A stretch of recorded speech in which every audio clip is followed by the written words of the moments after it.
Good afternoon, everyone.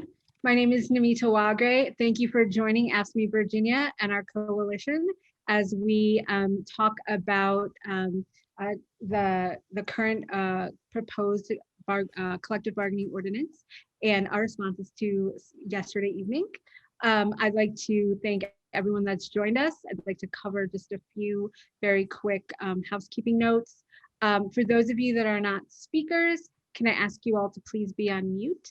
We're going to have our speakers speak, and then there will be a question and answer period time when people can be off mute. There aren't any questions. We're going to get started. I would like to introduce our first speaker today. Please welcome Mr. Robert Hollingsworth from the AFSCME District Council 20, the Executive Director. Good evening, everyone. I'm Robert Hollingsworth, and I'm the Executive Director of AFSCME District Council 20 in Washington, D.C. We represent thousands of public employees in D.C. and in Virginia is part of AFSCME Virginia Local 3001. Many of our members are residents of Alexandria.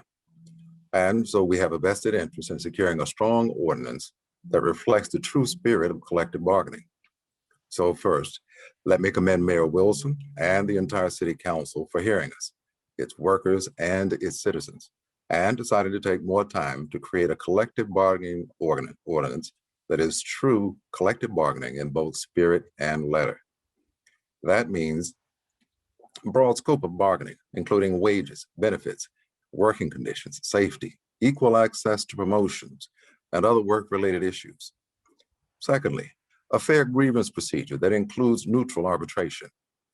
And thirdly, bargaining units that represent the diversity of Alexandria's public employees' job titles and work responsibilities. These provisions are consistent with the standards in a proposed Federal Public Service Freedom to Negotiate Act, and one that is reflective of the typical scope of bargaining in local ordinances across the nation. AFSCME is a union of individuals, each with their own story, but we share a common commitment to public service, whether it's keeping our city streets clean, collecting the trash, making sure our drinking water is clean and our streets are safe. People who work in public service never stop. This isn't just a job, it's a calling. Every person working to make their community safer, stronger, and better deserves respect. And that respect is a full and meaningful voice on the job. Alexandria should be the model for what public sector collective bargaining in Virginia looks like. So again, on behalf of the thousands of AFSCME Council 20 public employees, we commend the Mayor and City Council for hearing our concerns, and we look forward to working with them on an ordinance that serves as a leading example for cities and counties across the Commonwealth. Thank you. And now we have Delegate Mark Levine. Oh, sorry, it's Delegate Elizabeth Guzman will be speaking. Oh, I'm sorry, Mr. Guzman. Thank you. Thank you. Thank you. My name is Elizabeth Guzman, and I'm proud to represent Prince William and Fauquier counties in the Virginia House of Delegates. This past year has demanded more of us than we could ever imagine. The battle against this terrible pandemic has required the dedicated public service workers of Virginia to take on the role of frontline heroes. Our essential workers, human service professionals, public health professionals, first responders, educators, and school staff, and so many others have had to adapt to serve their communities in ways we never thought they would be called on to do. Our dedicated public service professionals deserve a true voice on the job with collective bargaining rights. I was proud to lead the charge in winning those rights for public employees in the Commonwealth. However, we are at a critical juncture in this fight. The City of Alexandria will be the first to grant public employees the right to bargain under their collective bargaining ordinance. While that is exciting, the city must pass an ordinance that reflects the true nature of collective bargaining, including a broad scope of bargaining, a fair grievance procedure with neutral third-party arbitration, bargaining rights that are representative of Alexandria's diverse employees and workforce. The council and the mayor must include public employee input in drafting this ordinance. That's what collective bargaining is about. Mayor Wilson and City Council took a step in the right direction, deciding to revise substantial sections of the proposed ordinance, and we urge them to propose and pass an ordinance that gives public employees a real voice on the job. Thank you. Thank you, Delegate Guzman. I'd like to introduce Delegate Mark Levine. Thank you so much for having me here today. I am Mark Levine. I proudly represent the eastern half of Alexandria, along with portions of Arlington and Fairfax in the Virginia House of Delegates. This is my home. I live in Alexandria. I've lived here 20 years.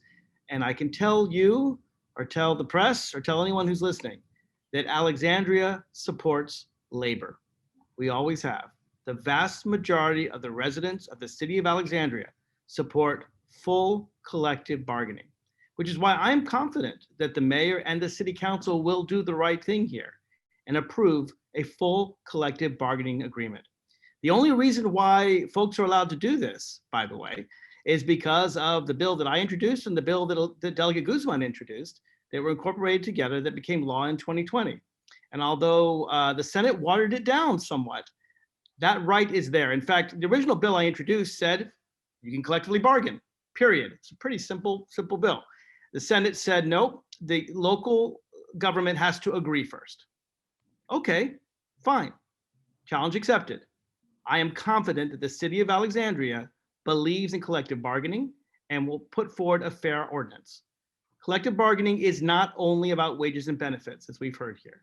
It's about safety and security on the job. It's about disciplinary procedures. It's about the right to a seat at the table to discuss how things are handled. Sometimes collective bargaining gets a misimpression that it's about union control. No, it's a seat at the table. It's a chance to discuss. There's no guarantee. It's just a chance to have equal power. Because let's face it, the way workers and employers, when there's one employer and several workers, the employer has all the power. This way, it's an equal seat at the table. I'm confident that Alexandria will approve this collective bargaining agreement, not the original one, I'm glad they sent it back, but a full one. I know my colleagues, they're good people, and I'm confident it'll be approved. So with that, I'm not sure who I'm supposed to pass it on to next, so I'll pass it back to our wonderful moderator. Thank you. Thank you. Our next speaker will be Josh Turner, president of IAFF 2141 and captain with the Alexandria City Fire Department. Good afternoon. For those of you who don't know me, and I've already been introduced, but my name is Josh Turner. I am first and foremost a proud citizen of the city of Alexandria, a proud public servant as a member of the Alexandria Fire Department for the last 11 years, and the president of IAFF Local 2141, the Alexandria Firefighters. IAFF Local 2141 represents over 250 firefighters, paramedics, fire marshals, emergency communicators, and fire department apparatus technicians who took an oath to protect and serve the city of Alexandria faithfully every day. No matter good times or difficult times like the current COVID-19 pandemic, we are here taking care of our community. When you have an emergency and dial 911, you count on the city of Alexandria to have enough firefighters and paramedics with the right tools and equipment to show up quickly and help your family, business, and property. Collective bargaining helps ensure that your crisis is handled by professionals more swiftly and effectively. Collective bargaining enhances your family's safety by providing firefighters a real voice, the collective voice of experts, trained professionals, on the best way to meet the needs of residents in an emergency. Without collective bargaining, many choices about your safety are made by bureaucrats and bean counters who have never answered a 911 call, put out a fire, or dealt with a medical crisis.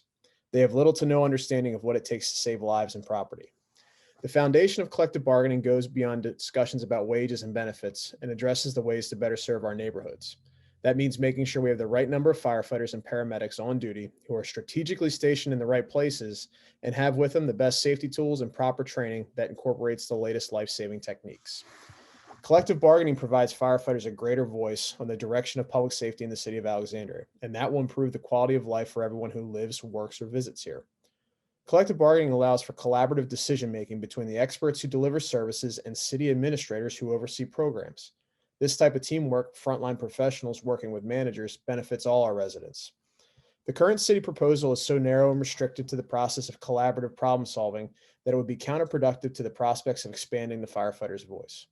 Just focusing on wages and benefits locks the door on improving public safety services, the services that benefit all residents. Unfortunately, over the last few weeks, negative narratives led by people who don't want change are painting a picture of collective bargaining as confusing and difficult. The question is why? It may be that the naysayers are short-sighted or don't understand the benefits collective bargaining can bring to this community. Those individuals should keep an open mind during this process and not try to limit the scope of opportunity before us. If we all enter this process with a positive vision and the objective of improving services for taxpayers, this can be a game changer. The City of Alexandria should be a leader in the state and nation, not only in improving public services, but also in how its employees are treated and their interests and concerns are addressed. Communities like ours should strive to set the standard for the rest of the nation and not embrace practices that relegate our standards to the lowest common denominator or leave us with the broken policies of the past. Alexandria needs a meaningful and fair collective bargaining ordinance to provide the framework to build a cooperative team within our city. The current city proposal being discussed and considered falls short of that goal. I hope to work with City Council and City staff to broaden this vision moving forward. I want to thank the members of City Council for not moving forward with the current ordinance last evening. This once again shows the progressive leadership our city needs for the future. I appreciate their acknowledgement that there is still more work to be done. I am proud that our city of Alexandria will be one of the first in the Commonwealth to have collective bargaining. I hope that we will move an ordinance forward that is not out of need to be first, but out of need to be right. In closing, collective bargaining provides firefighters and paramedics a greater voice on the direction of public safety in the city of Alexandria, and that will improve the quality of life for everyone who lives, works, or visits here. Passing a meaningful and fair collective bargaining ordinance will provide the city of Alexandria a safer, fairer, and more efficient work environment, which will in turn provide a more vibrant, safe, and equitable community for our residents. Thank you for your time. Thank you, Josh. I'd like to introduce Nelva Hernandez, an employee with the City of Alexandria. Hi, my name is Nelva Hernandez. I've been a City of Alexandria employee for the last 9 years. I love my job, the work I do with the elderly clients and residents. My team and I are instrumental in linking our clients with vital services that allow them to continue living in the community they love. One of the most important roles is providing community and nursing home screenings. No one wants to leave their home, especially my elderly clients who have lived in the city for their entire lives. I take pride in the fact that I help my clients identify their needs and present viable options and link them to resources that would enable them to continue living in their home, the place they love, and the place they feel most comfortable in. During the pandemic, food insecurity has hit our senior population the hardest. I work with other charitable organizations like Meals on Wheels to ensure that necessary nutritional meals are delivered to those vulnerable populations directly to their homes. I didn't get into this line of work for the pay. I do this work because I care about my community. That is why it was disappointing to hear the discussion of collective bargaining ordinance that incorrectly assumes that the only thing we as city employees care about is money, by only considering wages and benefits.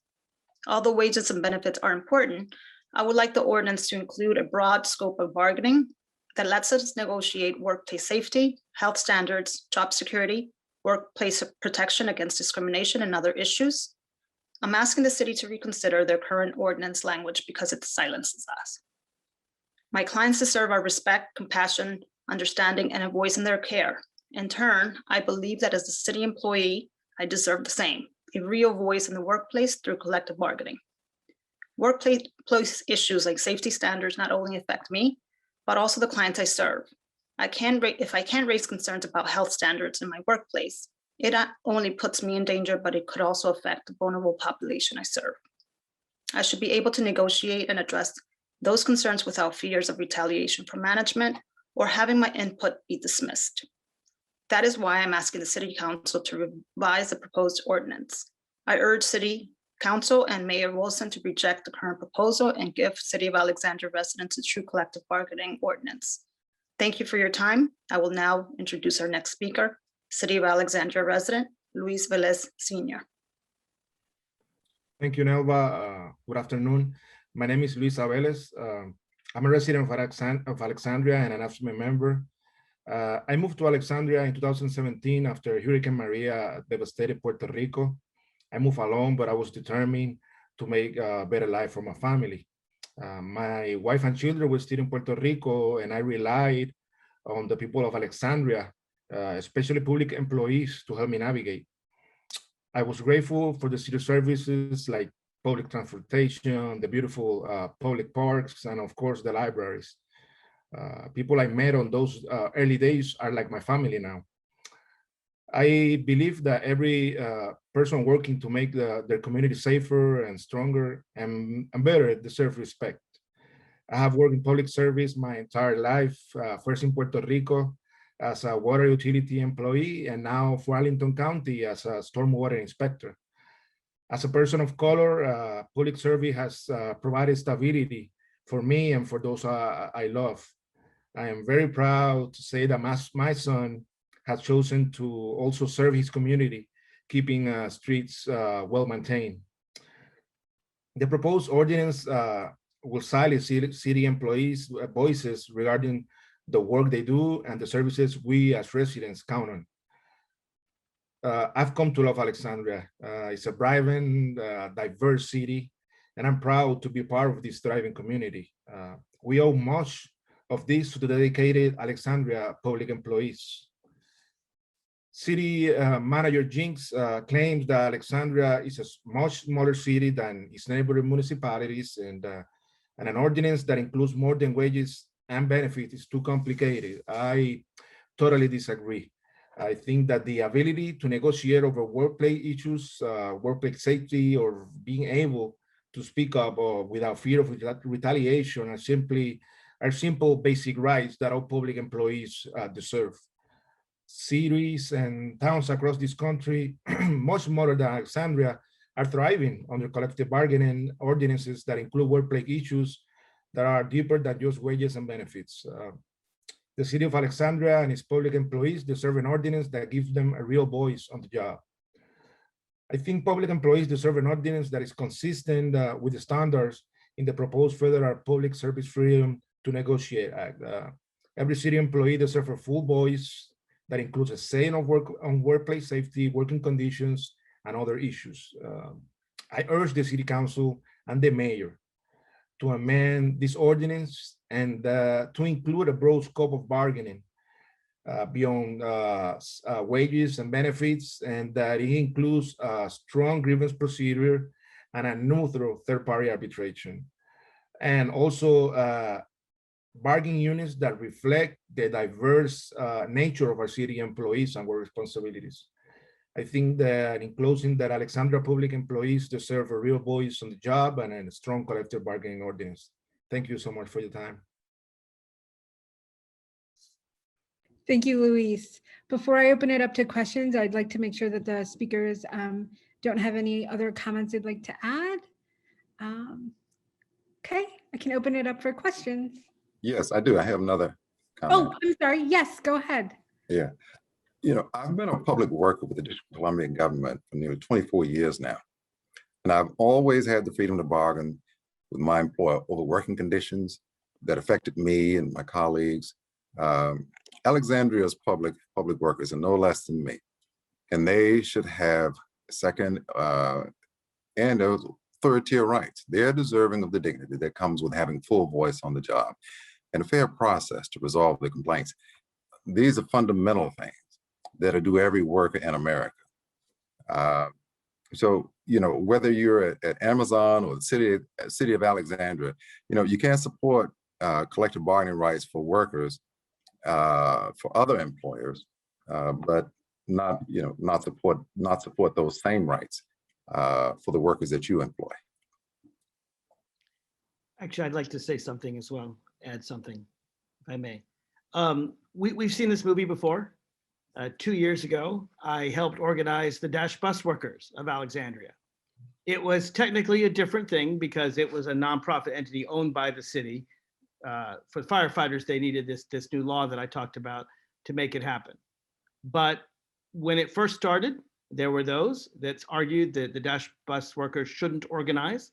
There were naysayers. There were people who suggested it not work, and the community came together and we advocated. I was proud to be very active in that fight, and we won. We got a full contract 2 years ago for Alexandria Dash Bus Workers. I was very proud to be part of that. as I said, I'm confident we're going to do the right thing here. And we have that precedent to set. And it's always wonderful as a city of Alexandria to see our city leading the way. We're going to get this done. We're going to get this done right. We've done it before. And I really appreciate all of you for coming and advocating on behalf of all the firefighters of Alexandria who work so hard to protect our city. We're going to get it done. I'm quite optimistic. I don't have any questions in the queue or anybody that's raised their hands that I can see. But we will have this available in a link, both in video and in audio, and we will be sharing it with all of our partners in our coalition and the press. So if anybody would like to check in with me later, I'm available, but this will also be available very soon. Thank you all for your time, and we will be in touch very soon.